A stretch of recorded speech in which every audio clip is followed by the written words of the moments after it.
இப்போ வந்து பெண்கள வந்து எப்படி அடிமைப்படுத்துனாங்க? நீங்க படிக்கக்கூடாது, அல்ல பள்ளிக்கூடத்துக்கு போகக்கூடாது, விளையாடக்கூடாது, ஆடக்கூடாது, பாடக்கூடாது, ஆ வேலைக்கு போகக்கூடாது. இந்த மாரி முடக்கி அவங்க இயக்கங்களே இது முடக்கும். சுதந்திரமா அங்கங்க போகக்கூடாது. அப்போ இந்த மாரி முடக்கி போடுறது, இதுதான் வந்து பெண்களை அடிமைப்படுத்துவதற்கு. அப்போ வந்து வெளிநாடுகள்ல மட்டும் ஏன் பெண்கள அந்த மாரி அடிமைப்படுத்தல? வெளிநாடுகள்ல இப்ப அமெரிக்கா, ஜப்பான் அங்கலாம் பார்த்தா பெண்களும் ஆண்களுக்கு இணையா வேலை பார்க்குறாங்க. ஐரோப்பாவுல பெண்களும் ஆண்களுக்கு இணையா வேலை பார்க்குறாங்க. ஏன் அங்க உள்ள பெண்கள மட்டும் வேலைக்கு போக்கூடாது, ஆடக்கூடாது, பாடக்கூடாது, அங்க இங்க போக்கூடாது? ஏன்னா, அங்க நாடுகள் வந்து குளிர் நிறைந்த பகுதி. குளிர் நிறைந்த பகுதிகள்ல அங்க உழைச்சே ஆகணும். ஆண்களும் சரி, பெண்களும் சரி உழைச்சே ஆகணும். அப்பதான் உயிர் வாழ முடியும். உடம்புல உஷ்ணம் தேவை. அங்க பயங்கர பனி பிரதேசம், குளிர் நிறைந்த பகுதி ஜப்பானா இருக்கட்டும், கடுங்குளிர் நிலவுகிற அந்த பகுதிகள்ல அந்த குளிரெல்லாம் நம்ம பார்த்துருக்க மாட்டோம். அவ்ளோ கடினமா குளிரும். பயங்கரமா குளிரும்.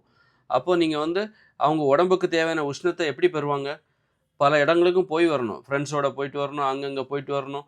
அதுபோல வந்து விளையாடணும். விளையாடணும். அவங்களுக்கெல்லாம் ஏன் ஃபுட்பால் பிடிக்குது? கிரிக்கெட் ஏன் பிடிக்க மாட்டேங்குது? கிரிக்கெட் ஒரு சோம்பேறித்தனமான விளையாட்டு. நம்ம வெப்பமண்டல பகுதிகள்ல நம்ம வாழ்ந்துட்டு இருக்கோம். நமக்கு நமக்கு கிரிக்கெட் செட் ஆகும். ஃபுட்பால்லாம் செட் ஆகாது. அவங்களுக்கு ஃபுட்பால் ஏன் பிடிக்குது? ஃபுட்பால் வந்து ஓடி ஆடி விளையாடுற விளையாட்டு. ஓடி ஆடி விளையாடுவதன் மூலமா உடலுக்கு தேவையான உஷ்ணம் கிடைக்குது. அதனால அவங்களுக்கு அது பிடிக்குது. அப்ப இந்த மாரி அங்க இருக்கிற பெண்கள் வந்து பெண்களுக்கும் சரி, ஆண்களுக்கும் சரி உடம்புக்கு உஷ்ணம் தேவை. பெண்கள்ங்கிறதுனால அவங்களுக்கு தேவையில்ல அப்படின்னு அவங்கள வீட்ல முடக்கி வைக்க முடியாது. முடக்கி வச்சாங்கன்னா, அவங்க உடம்புக்கு தேவையான உஷ்ணம் கிடைக்காம, அவங்க உடம்பு அ அழிவை நோக்கி சீக்கிரம் போயிடும். சீக்கிரமா அவ்வளோதான். உடம்பு போயிடும். அதனால அவங்க உழைச்சே ஆகணும். விளையாண்டே ஆகணும். அந்த உடலுக்கு தேவையான வெப்பத்தை எப்படியாவது பெற்றாகணும். எப்படியெல்லாம் பெறலாம்? விளையாடுவதன் மூலம் பெறலாம், ஆடுவதன் மூலம் பெறலாம். அப்புறம் அங்கங்க போய் ஃப்ரெண்ட்ஸோட சுதந்திரமா நடக்கிறது மூலமா, போயிட்டு வர்றது மூலமா, இந்த மாரி உழைப்பதன் மூலமா, தொழில் செய்வதன் மூலமாக, பள்ளி படிக்கிறது மூலமா அங்கங்க போயிட்டு இந்த மாரி உடல் இயக்கத்திற்கு வாய்ப்புகள் எங்க இருக்குது? நடக்கிறதுக்கு, ஓடுறதுக்கு, உழைப்பதற்கு, இப்படி எங்கெல்லாம் வாய்ப்பு இருக்கோ, அத அவங்க வந்து ஆண்களுக்கும், பெண்களுக்கும் கண்டிப்பா அது தேவை. எப்படி சாப்பாடுங்கிறது வந்து பெண்கள் சாப்பிட வேண்டிய அவசியம் இல்லன்னு சொல்லிட்டு நம்மளால தடுக்க முடியுமா? பெண்களுக்கும் சாப்பாடு தேவைல்ல. அப்ப தானே உயிர் வாழ முடியும். அதுபோல நம்ம இந்தியாவுல பொறுத்தளவுல அதுவும் வெப்பமண்டல பகுதியான தென் தமிழ்நாடு, ராஜஸ்தான் இங்கெல்லாம் பார்த்தீங்கன்னா, அ சாப்பாடு எல்லாத்துக்கும் தேவை. ஆனா உழைப்பு எல்லாத்துக்கும் தேவையா? அப்படின்னு பார்க்குறாங்க. வீட்லயே உட்கார முடியும். வீட்லயே உட்கார்ந்தாலும் நம்மளால உயிர் வாழ முடியும். உழைச்சா தான் உயிர் வாழ முடியும். உழைச்சா தான் உடம்புக்கு உஷ்ணம் கிடைக்குங்கிற நிலைமைலாம் இல்ல. இங்க பயங்கர வெயில் அடிக்குது. இயற்கையாவே அந்த சூடு, வெப்பம்லாம் நமக்கு உடம்புக்கு கிடைச்சிருது. அதனால நம்ம உழைக்கணும், விளையாடணும், ஆடணும், பாடணும், அங்கங்க போணும் அப்படிங்கிற அவசியம், அ கட்டாயம் கட்டாயங்கிறது இங்க கிடையாது. அதனால பெண்கள பெண்கள என்ன பண்ணிடுறாங்க, "நீ வீட்லயே உட்காரு. நீ உழைக்க தேவையில்ல. நீ வந்து சுதந்திரமா சுத்தி அலையணுங்கிறது தேவையில்ல." நீ படிக்க போக தேவையில்ல. அந்த மாரி நீ சுதந்திரமா அந்த மாரி விளையாட தேவையில்ல. அப்படின்னு சொல்லிட்டு பெண்கள முடக்கிடுறாங்க. ஆண்கள் ஆண்கள் மட்டும் வேற யாராவது ஒருத்தர் போய் வேலைக்கு போய் ஆகணும்ல. அதனால ஆண்கள் வேலைக்கு போறாங்க. ம் ஆண்கள் வேலைக்கு போய் சம்பாதிக்கிறாங்க. இந்த மாரி அப்ப அதனால தான் இங்க வந்து பெண்கள் அந்த வெப்பமண்டல பகுதி எங்கெல்லாம் இருக்கோ, அங்கெல்லாம் பெண்கள் அடிமையா இருப்பாங்க. அடிமைப்படுத்தப்பட்டிருக்கிறார்கள். படுவார்கள். அது இந்த சூழ்நிலை காரணமா இருக்கு. எ இந்த அரேபிய பாலைவனத்தில பாருங்க. பெண்கள் அங்க அடிமையா தான் இருப்பாங்க. காரணம் வெளியில தல காட்ட முடியாது. நம்மள விட 15 மடங்கு, 20 மடங்கு வெயில் அங்க அடிக்கும். வெளிலலாம் தல காட்ட முடியாது. அப்போ வேற வழி இல்ல. யாராவது ஒருத்தர் வேலைக்கு போய் தானே ஆகணும். யாராவது ஒருத்தர் வெளியில 4 இடத்துக்கு போயிட்டு வரணும்ல. அப்ப அந்த ஆண்கள் அந்த அந்த ப அந்த வேலைய எடுத்துக்கிறாங்க. இப்ப அங்க வந்து இப்ப நெறைய பணம் இருக்குன்னு வச்சுக்கோங்க. இப்ப தமிழ்நாட்ல அல்லது அரேபியால, ராஜஸ்தான்ல கடுமையா வெயில் அடிக்கிற பகுதிகள்ல ஒரு குடும்பத்தினரிடம் நெறைய பணம் இருக்குது. போதும் போதுங்கிற அளவுக்கு பணம் அவங்க அப்பா சேர்த்து வச்சுட்டாருன்னா, இவரு வெளியிலயே போமாட்டாரு. வேலைக்கு சாப்பிட வேண்டியது, வீட்டு வேலைக்கு ஆளுக்கள் வச்சுக்க வேண்டியது, எங்கேயுமே போமாட்டாரு.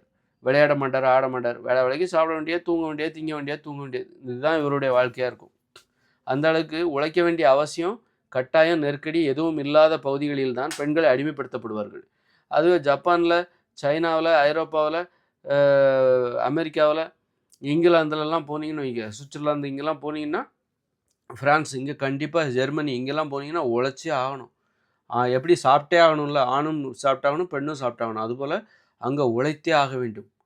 அப்பதான் உயிர் வாழ ரஷ்யாவுலலாம் உழைக்கலன்னா, நீ நடக்கல, ஓடல, உழைக்கல, விளையாடல அப்படின்னா, உனக்கு ரத்தம் உறைஞ்சு போயிரும். அந்த குளிர்ல ரத்தம் உறைஞ்சிரும். அவ்ளோ பனி.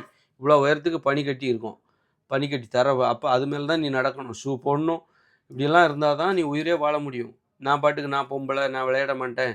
நீங்கலாம் பொம்பளைங்க வீட்டுக்குள்ளே இருங்க. விளையாடக்கூடாது, ஆடக்கூடாது, பாடக்கூடாது, அங்கங்கே போயிட்டு வரக்கூடாது, வீட்டுக்குள்ளேயே முடங்கிட்டு இருங்க அப்படின்னு இருந்தா, அவங்க இறந்து போயிடுவாங்க. அதனால சாப்பாடு எப்படி ஆண், பெண்ணுக்கு முக்கியமோ, அதுபோல இந்த குளிர் நிறைந்த பகுதிகளில், பனிப்பிரதேசங்களில் உழைப்பு என்பது ஆண், பெண் இருவருக்கும் அங்கு கட்டாயம். உழைத்தால் தான் உயிர் வாழ முடியும். உழைத்தால் தான் உடலுக்கு உஷ்ணம் கிடைக்கும். அதனால தான் அவங்க வந்து உழைக்கிறாங்க, ஆடுறாங்க, பாடுறாங்க.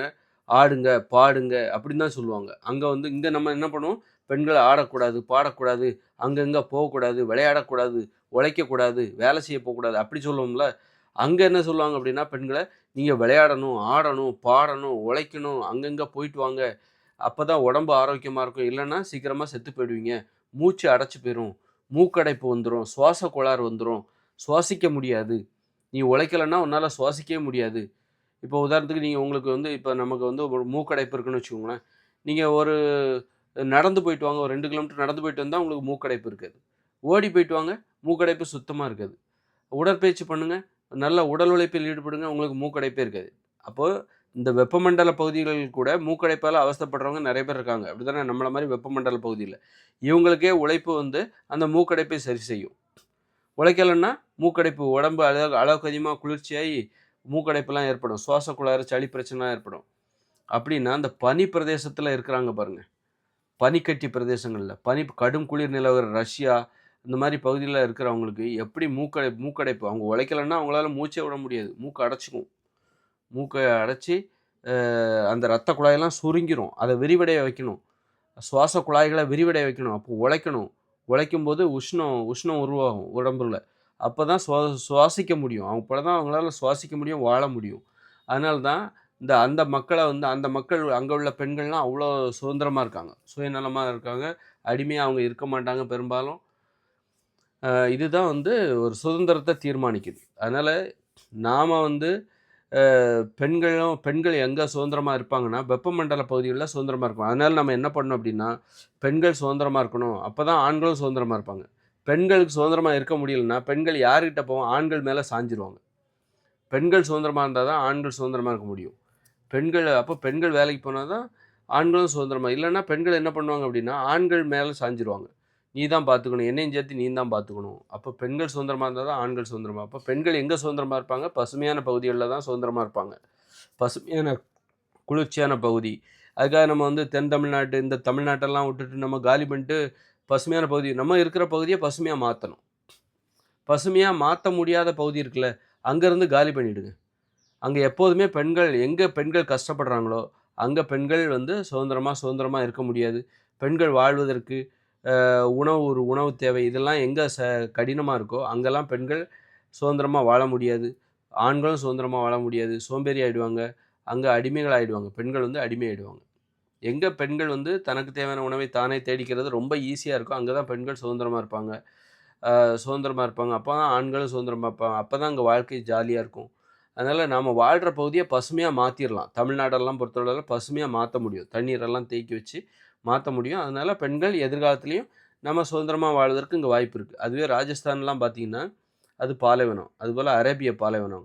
அங்க வந்து அந்த சவுதி அரேபியா, காசா, இஸ்ரேலு, பா பாலஸ்தீனம் இந்த இடமெல்லாம் பார்த்தீங்கன்னா, என்னைக்குமே அது பசுமையா மாறாது. அதனால அங்க எந்த காலகட்டத்திலயும் இந்த உலகமே சுதந்திரமா சுத்திட்டு இருந்தாலும், அங்க வந்து வாழ்வது கடினம். ஆண்களும் சரி, பெண்களும் வாழ்வது கடினம். உழைக்கிறது கடினம். விளையாடுறது கடினம். விளையாடக்கூடாதுன்னு தான் சொல்லுவாங்க. உழைக்கக்கூடாதுன்னு தான் சொல்லுவாங்க. வேற வழி இல்லாம யாராவது ஒருத்தர் உழைக்கணும், நான் போறேன் அப்படின்னு சொல்லி ஆண்கள் தான் அந்த பொறுப்பு எடுப்பான். அப்ப பெண்கள் வந்து அங்க இருக்கிற பெண்கள் ஆண்கள் மேல ஆண்களுக்கு அடிமையாக வேண்டிய நிலைமை வரும். ஆண்களை சார்ந்து, ஆண்களை எதிர்பார்த்து, ஆண்களிடம் கையேந்தி நிக்க வேண்டிய நிலைமை வரும். அதனால பெண்கள் சுதந்திரம் உனக்கு சுதந்திரம் முக்கியமா? அந்த பாலைவனம் முக்கியமா? அப்படின்னு பார்த்து, எனக்கு சுதந்திரம் தான் பாலைவனம் தான் முக்கியம் அப்படின்னா அங்கேயே கடங்க. சுதந்திரம் தான் முக்கியம் அப்படின்னா, அந்த நாட்ட விட்டு காலி பண்ணிட்டு, பசுமையான பகுதி இந்த உலகத்துல எங்கேயோ நெறைய இருக்கு. அங்க போங்க. அங்க போயிட்டு இல்ல பசுமையா மாத்த முடியுமா? பாலைவனத்தை பசுமையா மாற்ற முடியுமா? அதற்கு ஏதாவது வாய்ப்பு இருக்கா? பண்ணுங்க. இல்ல ஆஸ்திரேலியாவுக்கு போங்க. ஆஸ்திரேலியாவும் ஒரு பகுதி தான் பசுமையா இருக்கும். ஃபுல்லா அவ்வளோ பெரிய கண்டம் அது. அற்புதமான கண்டம். ஆனா ஃபுல்லா பாலைவனமா இருக்கு. காரணம், இந்த கடற்கரையிலிருந்து மழையை தருகிற காற்றை அந்த ஆஸ்திரேலியாவின் எல்லைப் பகுதியில், வெளிவட்ட பகுதியில் மலைத் தொடர்கள் தடுத்து விடுகிறது. அந்த மழையை தருகிற காற்று அந்த ஆஸ்திரேலியாவுக்கு உள்ள போமாட்டேங்குது. அதனால தான் அந்த ஆஸ்திரேலியா பாலைவனமா இருக்குது. அந்த மலைத்தொடர்கள் மட்டும் பசுமையா இருக்கு. அப்படின்னா, அந்த மலைத்தொடர்கள நம்ம இருக்கிற ஆயுதங்கள் இருக்குல்ல, உலகத்துல இருக்கிற எல்லா ஆயுதங்கள், குண்டுகள் எல்லாத்தையும் வச்சு மலைத்தொடர்கள தகர்த்து, அப்படியே அந்த காற்று உள்ள வர்றதுக்கு ஏதாவது வழி அந்த மாரி பண்ண முடிஞ்சதுன்னா, நான் சொல்றேன். இது சாத்தியமா இல்லையா? அப்படின்னு தெரியல. ஆனா பண்ணணும். அந்த மாரி அந்த காற்ற உள்ள வர வச்சு ஒரு பெரிய கண்டத்தையே பசுமையா மாத்த முடியும். அப்படின்னா, அத பண்ணுங்க. பண்ணீங்கன்னா, இந்த அரேபியால இருக்கிறாங்க பாருங்க. அத்தன பேத்தையும் நம்ம ஆஸ்திரேலியாவுக்கு கொண்டு வந்துரலாம். ராஜஸ்தான்ல இருக்கிறாங்க பாருங்க. அவங்கள அத்தன பேத்தையும் ஆஸ்திரேலியாவுல குடியமர்த்தலாம். ஏன்னா, ஆஸ்திரேலியா கண்டத்தில 200,00,00,000 300,00,00,000 பேர் வாழலாம். அ அவ்வளோ பெரிய பரப்பளவு இருக்கு. ஆனா, அங்க 2,00,00,000 பேர் தான் இருக்காங்க. காரணம், எங்க பசுமையா இருக்கோ அங்க மட்டும் தான் இருக்கிறாங்க. மத்த பகுதியெல்லாம் பாலைவனமா இருக்கு. பாலைவனத்தை பசுமையாக்க முடியும் என்றால் ஆஸ்திரேலியாவில் மனித இனத்தை நாம் சிறப்பா ஏன்னா எதிர்காலத்தில 2040ல இயந்திர அறிவியலும் செயலிழக்கப் போகுது. செயலிழக்கப் போகுது. அதன் பிறகு இயற்கையோடு இணைந்த மனித வாழ்க்கை வரப்போகுது. அதன் பிறகு நம்மளால எதுவுமே செய்ய முடியாது. இந்த இயற்கையை சீர்திருத்த முடியாது. நம்மகிட்ட இயந்திரங்கள் இருக்கு. நம்மளால நெறைய விஷயத்த சாதிக்க முடியும். இன்னைக்கு சீனாவுல பாலைவன பகுதிகள் பாதி இது பாலைவனம் தான் சீனாவுல. அது எல்லாத்தையும் பசுமையா மாத்துறாங்க. நல்லா பசுமையா இருக்கிற அந்த பகுதிகள்ல இருக்கிற ஆற்று நீரை பாலைவனத்துக்கு கொண்டு வராங்க. பாலைவனத்தில் நிறைய தாவரங்களை நடுகிறார்கள். வெப்பத்தை தாங்கி வளரக்கூடிய பாலைவனத்தில் தாவரங்களை நடுகிறார்கள். கடின உழைப்புக்கு பேர் போன சீனர்கள் இயற்கையை சீர்திருத்தி அங்க இருக்கிற பாலைவனத்தை சாதகமா மாற்றுறாங்க. அப்படி இருக்கும்போது, நாம எதிர்காலத்தில இயற்கையோடு இணைந்த மனித வாழ்க்கைக்குள்ள போப்போறோம். தற்சார்பு வாழ்க்கை முறைக்குள்ள போப்போறோம். எளிமையான வாழ்க்கைக்குள்ள போறோம். தற்போதைய இயந்திர அறிவியல் 2040 வரைக்கும் தான் இருக்கும். இப்ப தான் நம்ம இன்னும் ஒரு 17 வருஷம், 18, 16 வருஷம் தான் இருக்கு. நம்மகிட்ட இயந்திரங்கள் இருக்கு. இந்த இயந்திரங்களின் உதவி கொண்டு நெறைய குண்டுகள்லாம் வச்சிருக்கோம். இந்த குண்டுகள வச்சு அணுகுண்ட தான் சொல்லல, மத்த குண்டுகள வச்சு அந்த ஆஸ்திரேலியாவுல இருக்கிற அந்த இ மலைத்தொடர்கள வெடி வச்சு தகர்த்து, அந்த கடலில் வீசுகிற அந்த மழைக்காற்றை, அந்த மலைத்தொடர்களை தாண்டி அந்த ஆஸ்திரேலியா பூமிக்குள்ள வர வச்சு, அந்த ஆஸ்திரேலியாவை பசுமையாக்க முடியும் என்றால், அங்கு மனித இனத்தை நாம உள்ள புகுத்திறலாம். இந்த மாரி யோசிங்க. அத விட்டுக்கிட்டு, சண்டை போட்டுக்கிட்டு, இத போட்டுக்கிட்டு, அப்ப எதிர்காலத்தில என்ன நடக்க போதுன்னு தெரியலங்கிறனால தான் நீங்க இத பண்ணிட்டுருக்கீங்க. அதனால எதிர்காலத்தில நடக்க போற ஒரு விஷயத்த நான் சொல்லிட்டுருக்கேன். அத உணர்ந்து அதன்படி நீங்க நடந்தீங்கன்னா, இன்னைக்கே இப்பவே நம்ம ரெடி ஆகணும். இந்த பூமிய பசுமையா மாத்தணும். ஆ ஆப்பிரிக்காவிலயும் பார்த்தீங்கன்னா, நல்லா பசுமையா மாத்தணும். இந்த மாரி நெறைய வேலைகள்லாம் நம்ம செய்ய வேண்டியிருக்கு. அந்த வேலையில ஈடுபடுங்க.